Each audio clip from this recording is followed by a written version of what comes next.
Hello, beautiful soul family. This is Tammy Brunk with Earth Sky Woman, and I am here to give a little download about tonight's Capricorn full moon. Now, the Capricorn full moon was exact at about 1:39 p.m. Central today, July 13th, Wednesday.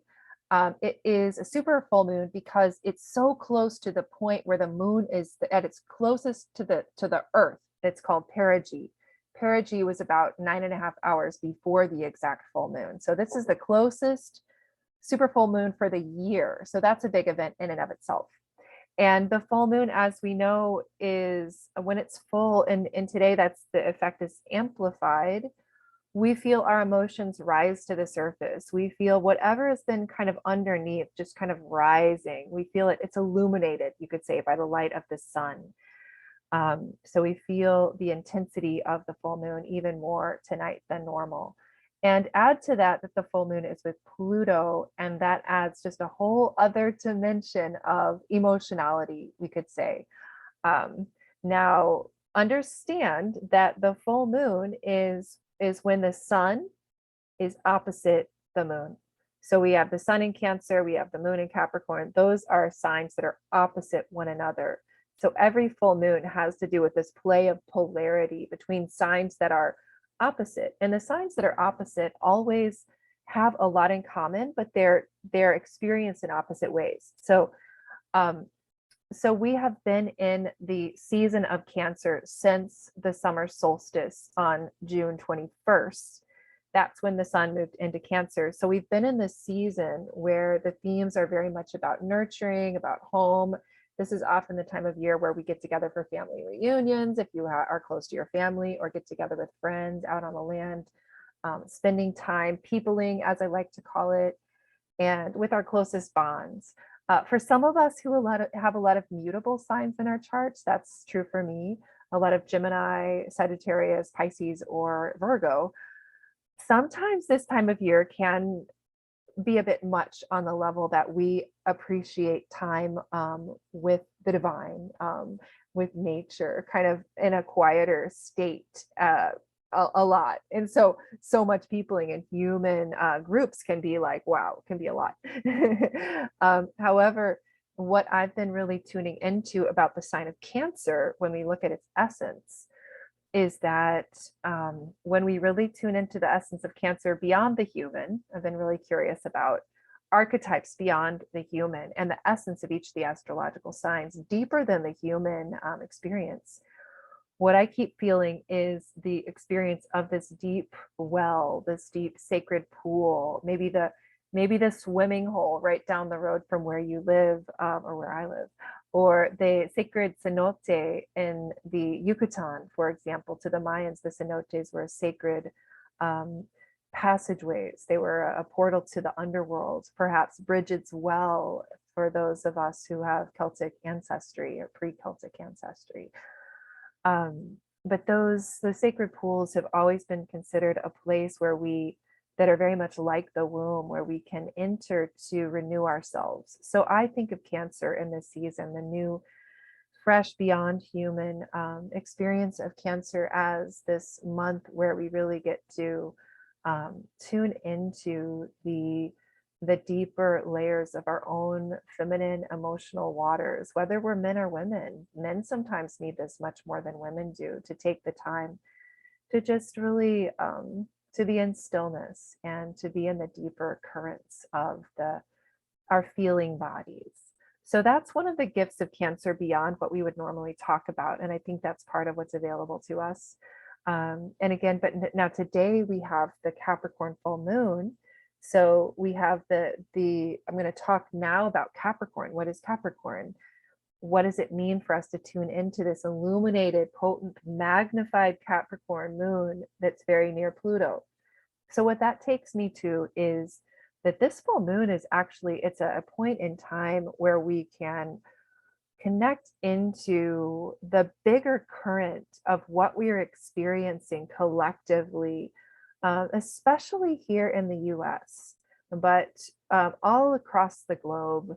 What has been occurring since Pluto moved into the sign of Capricorn? back in 2007, 2008, is that we have had an accelerated period where we have been experiencing the kind of the we have been seeing the places where our societal institutions and norms for modern society, where they are faltering, where they are failing, and they've been so every institution of the economic, the political, the medical, all of these systems we've been seeing the fracture points. We've been seeing how they don't work. And it's much deeper than what we see on the surface if you read the news headlines. Of course, we're in a massive acceleration right now.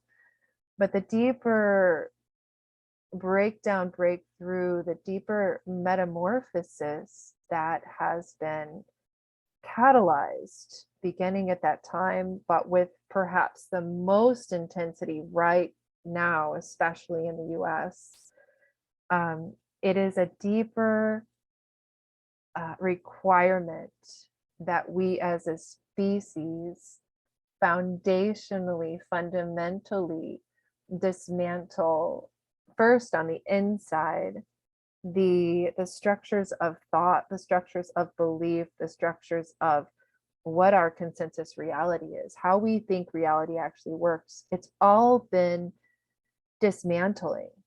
And this, you could say, is because of the foundational core wound or core misunderstanding that you could say for the last 5,000 years, humanity has been immersed in, specifically in the larger overculture that's been influencing and that has created this modern context we find ourselves in, where there's been a profound separation between the natural world and the human world in the way that we govern ourselves.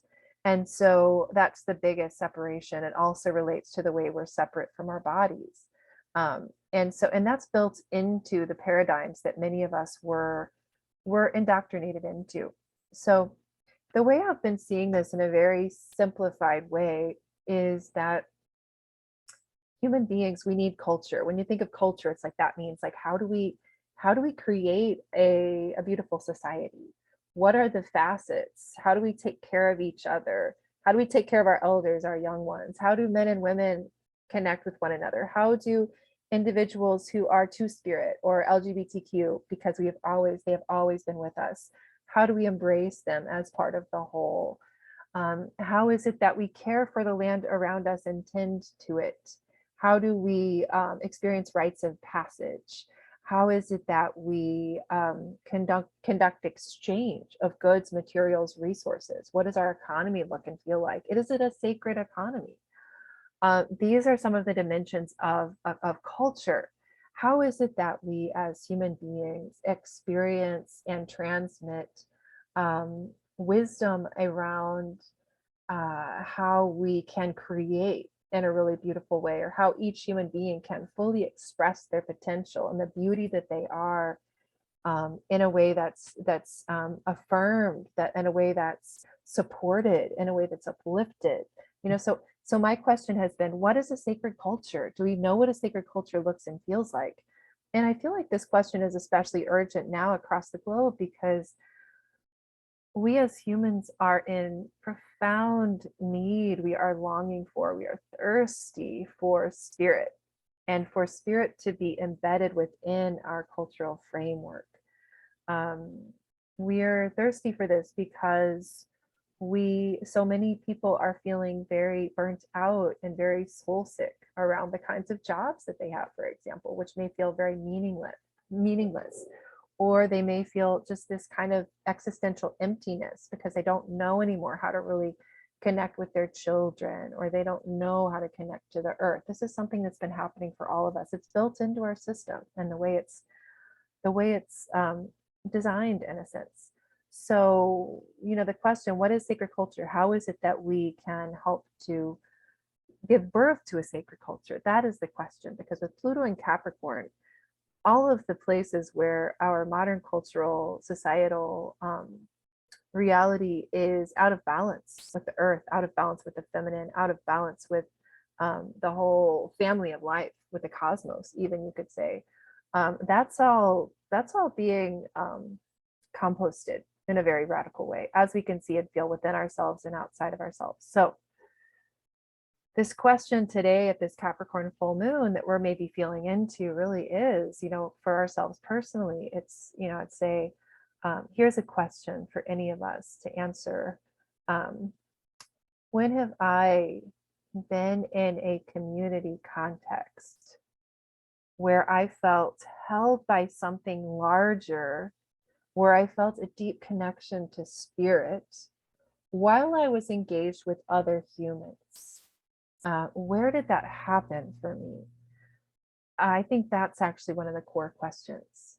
It's infusing the sacred back into the collective human, or the congregational human, when we're co-regulating with each other, and there's this sense of magic, a sense of beauty, a sense of deep presence, a sense of wholeness there. When have you had that experience? I will share that some of my earliest experiences in this way, because I've always been a bit more of a mystic and a bit of a, someone who's needed time by myself to really deeply connect to my soul and to the natural world. However, even me, I've longed for that experience of being with other humans in a way that felt just potent and powerful and vital. And my first remembrance of that was when I was a little girl, and the church that I attended was very traditional. But there were two instances. One was that the preachers in my church were, the people in my church were all very much people of the earth. Many of the preachers in these churches were, my preacher was a roofer, another one was a miner who, when he was laid off from the mines, he knew so much about the plants on the land that he would gather them, and he would actually harvest, and he would grow ginseng, for example, in his land near the foothills of the Ozark Mountains. So I grew up with these elders who were very close to the land, and my first memory was that we in the summers would have associations where people would come from churches all across the South to our church. Now, as primitive Baptists, there weren't a lot of us, because the church is specifically anti-evangelical. It's very old-fashioned. But we had this tabernacle, and they would lay, and it was outside. So it was just this big open building, and they would lay down this fresh sawdust right before we would have our gatherings. And this was summer in Missouri. So then at night the preachers would come, and they would preach in turn, and we would all be there in the congregation. And the Luna moths, there were bright lights. So the Luna moths would come, and these big, beautiful green moths would flit around. The June bugs were zooming everywhere. You would hear the cicadas just singing in tune. And the preachers would get up, and they would do this thing that is common, I think, in some Southern preaching styles, which is that they would start to kind of channel spirit. And when they were preaching their song, their voices would take on a sing-song quality, and you would feel it. And there was a rhythmic entrainment with the rest of the natural world. And I would feel that, I would see that. It woke up something in my heart that was so primal and so necessary. I would be sitting with my little sister Tasha and braiding her hair, I remember, and I felt the breathing of this one body, of this human family that I was a part of. It was so beautiful. And I feel still that so much of why is because we were woven, we were knit into the landscape with the earth herself. So that was my first experience of sacred culture. A second that had to do with the church was that when a person would be baptized, they would be included into the church, and those who were baptized, the women and the men were opposite sides of the church, but the women and the men both would wash each other's feet. When I was very small, I was allowed into that context, and I still remember the beauty of that experience of the women on one side and the men on the other side washing their feet, each other's feet. It was a sacred rite that I could sense even at that time had much deeper roots into a culture that was much richer, that was much deeper. Now, when I came of age, there were so many layers of the spiritual tradition I was raised into that absolutely were not a fit for me for so many reasons. For one thing being that the sacred feminine was not honored and reverenced in word, even though I felt her very much so in these contexts. So there were many reasons that I left that church. It wasn't possible for me to reconcile the truth I knew inside of myself. However, I was always looking after that point for sacred culture.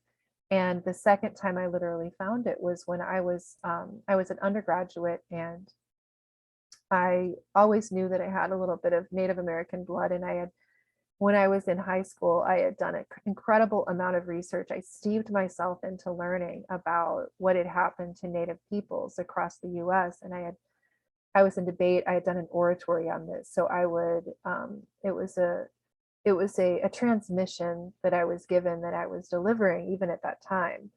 And so when I was an undergraduate, I began to work with an organization. It was called From the Four Directions, and it was in service to supporting Indigenous communities. And what I discovered at that time was that we were housing 18,000 human remains in this warehouse of Native peoples that the Department of Biology or Anthropology refused to give up.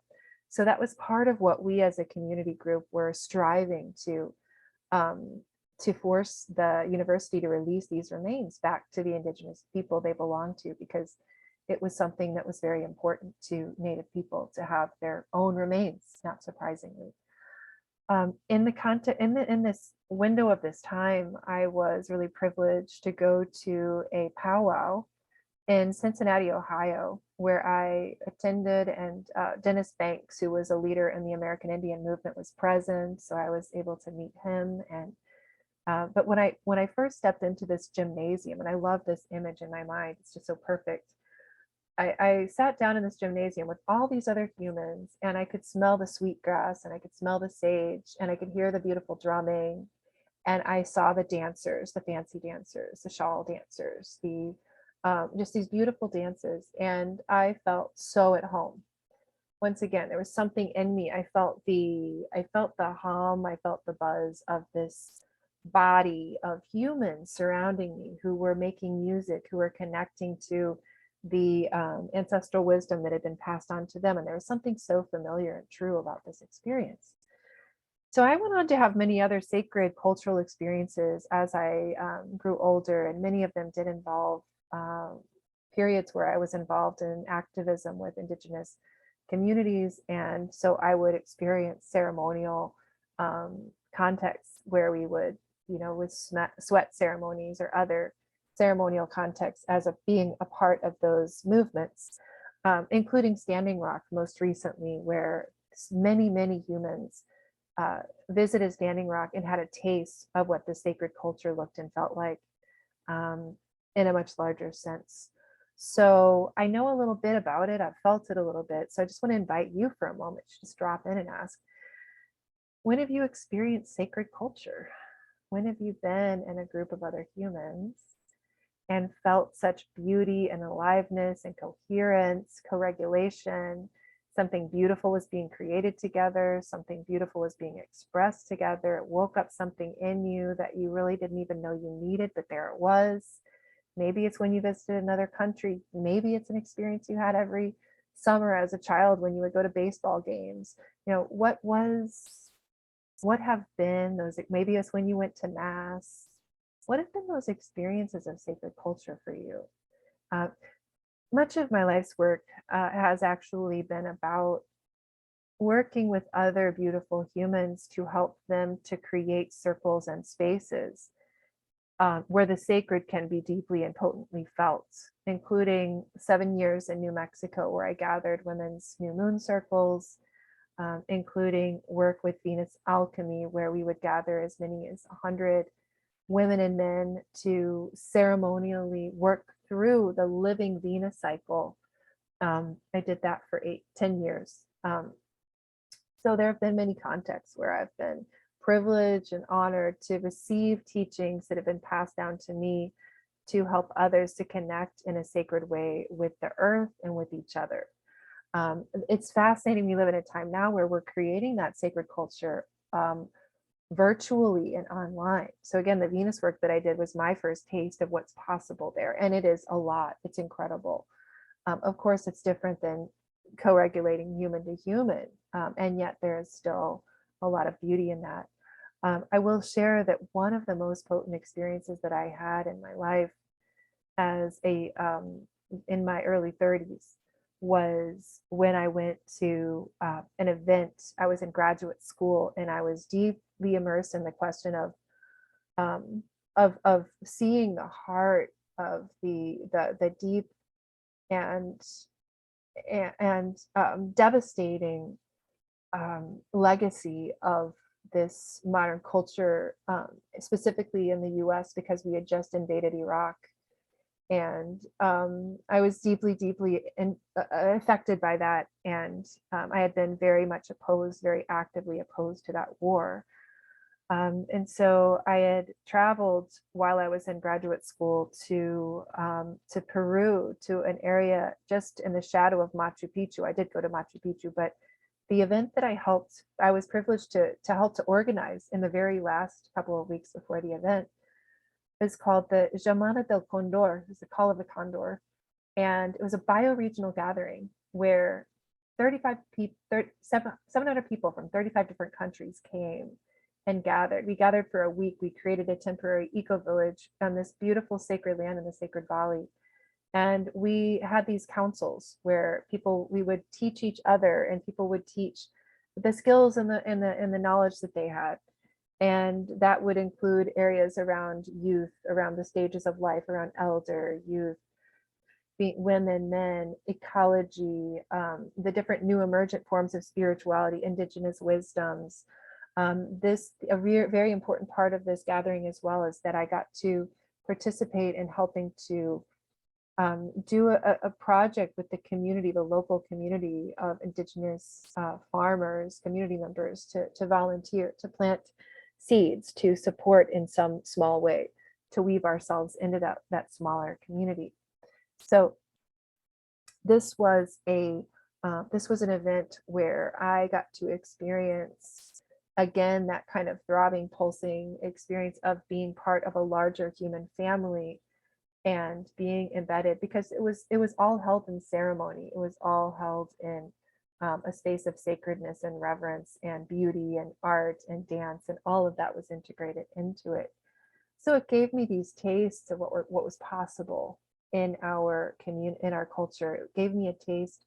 When I say our culture, it's what was possible for us as humans to experience. It gave me this beautiful taste of what's possible in our coming together in communal context. So I share all that again just ask you the question: what have you experienced sacred culture? And I offer all of this today because I am wanting to, because I want to more deeply have this conversation, because I have just launched a project that has been a vision for the last year. It's called Turtle Island Reborn, and the way it is actually coming together is that it is a speaker series where I'm featuring eco-sapiens, humans who I am deeply inspired by, who I feel are creating the template. Many have been, many are elders, creating the template for what this new sacred culture can look and feel like in a modern context. Some are Eco-Village founders, including, for example, Diane Lee Christian, who is a co-founder at Eco-Village, Earth Haven Eco-Village outside of Asheville, North Carolina. And she has been writing books and coordinating gatherings for individuals who are wanting to create intentional community for many generations, for many years now. Another is a beautiful soul sister and dear elder and friend of mine, Leora Adler, who with her husband created Gaia University, that has degrees where people across the globe can get degrees in eco-social regeneration, in much more advanced kinds of permaculture design oriented kinds of technologies. So that these are just a couple of the speakers who are going to be arriving, and there are many others. Oh my gosh, I have all this that's coming through right now. It's so funny.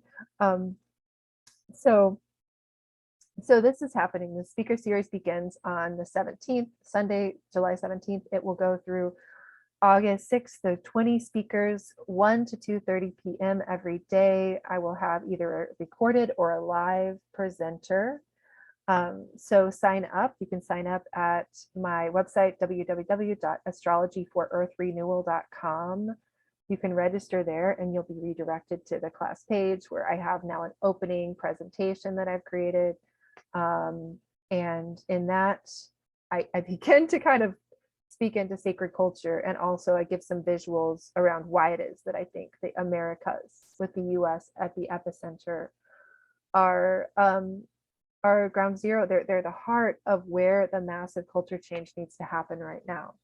That's why I'm making that case for focusing those of us in the Americas, for us to listen to the voices from the South and from the North here in the US, to listen to the Indigenous voices, to connect into the Indigenous voice within. I would invite you, welcome you to participate in that. I also want to close by mentioning that if you would really like to support this work, there are a couple of ways you can do that. One is that you can literally book sessions with me. I am an astrologer. I love this work. I see the work I do as an astrologer as one of the most potent ways that I can help reconnect others to the sacred dimension of the sky, which is something that we have forgotten. I feel passionately that remembering to be intimate with the moon, the sun, the stars, and to feel and weave once again with the sky medicine is absolutely essential part of sacred culture. So you can book that at tammybrunk.com.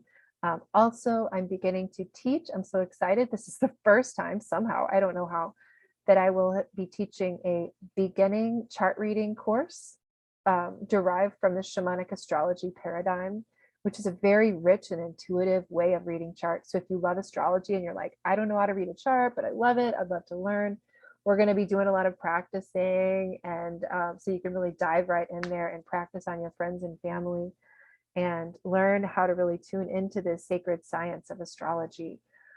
So you can do it in those ways. And also, if you would like, you can also make a donation to me through my podcast, tammybrunk.com/podcast, so that you can make sure that I can really continue to focus on the work that I'm here to do, and specifically bring these vital voices so that we can each hear from these eco-sapiens. And I wanted to mention as well, I didn't even mention this, that we are going to be having, as a culmination of this, we will have a full one-day Vision Council gathering, August 7th, which is exact solar Lammas, and the day just prior to the Lionsgate.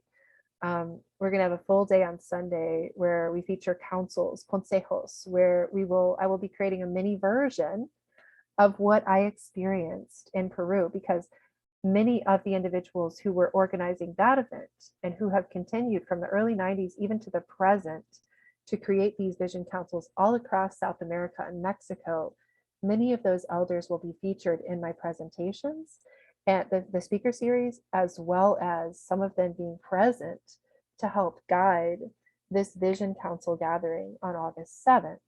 So that is happening. And then on the 8th, my vision and dream is that all those who have gathered, all those who are gathering for the speaker series, building momentum, building numbers, will be also preparing for maybe a micro event in our own communities to plant some seeds within our own watersheds, our own bioregions, our own communities on August 8th on the Lionsgate. And of sacred culture, whatever that is. And then on the 9th, which is Indigenous Peoples Day. And when I planned this, I did not know that. On the 9th, I'm going to be introducing Sisters North and South, which is something that, again, is all of these processes come to me through visions. I repeatedly receive the signals, the symbols, the clear message from spirit that these things want to happen. And so this is why I'm bringing it through. Sisters North and South is designed to weave together women who are sacred women who are healers, specifically some women who are healers who are spiritual or consciousness entrepreneurs, with female Indigenous leaders, some of whom are actively engaged in protecting sacred lands, some of whom are working on issues including missing and murdered Indigenous women, North and South, some of whom are working with issues such as land back, and what that can look like for Indigenous peoples to have their lands restored to them in a way that can help bring Indigenous presence into places, for example, like Missouri, where I live, where there is very little Indigenous presence still on this land. So I say all of that with a tremendous amount of gratitude for the privilege of this platform, and so much gratitude to be able to speak with you today, and so much love. Happy Capricorn full moon. And again, when you can remember those moments of what it feels like to experience sacred culture, just go back into those memories. Let your body feel what that feels like, and really start to ask yourself, what are some maybe teeny tiny little ways that I can begin to play a role? And I know many of you already are. So what is a way that I can start weaving, in a way that I can start creating sacred culture in the community around me? And I would say specifically, for example, what's a way I can do that such that it specifically weaves in with the earth? So is there a way that I can gather with others on the land specifically? Is there a way I can connect with my neighbors to create a seed bank? Is there a way that I can begin to help others see us as existing as in the watershed, and naming ourselves as living in a watershed? Is there a way I can help learn more about the original Indigenous peoples on this land, and in some way be an ally for their efforts to come into harmony and healing and balance wherever they are now? And if they're not on the land now where they used to be, what might be a role I can play in ensuring that there can be a return of some sort that serves the wellness and the wholeness of the earth and all beings? So with that, just to offer that as my prayer, and to give so much gratitude to all of you for listening and being present, and sending so much love on this beautiful Capricorn full moon.